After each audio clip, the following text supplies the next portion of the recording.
Today you will learn step by step how to add music to your WhatsApp status. Now WhatsApp doesn't give us an option to add music to our status, so we can use a little trick. Now to do this we need to head over to Instagram. Once we head to Instagram we can then start creating a story, and here is where we can now start adding our music. So click on the sticker icon. You now want to select the option for music.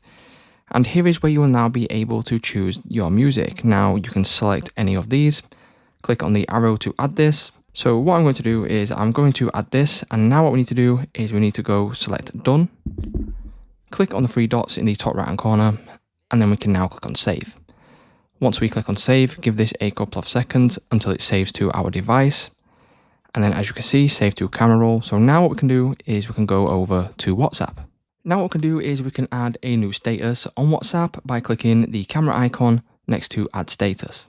From here you can now add this. As you can see, the music has now been added, and anyone viewing your status on WhatsApp will be able to see and be able to hear the music you have on your WhatsApp status.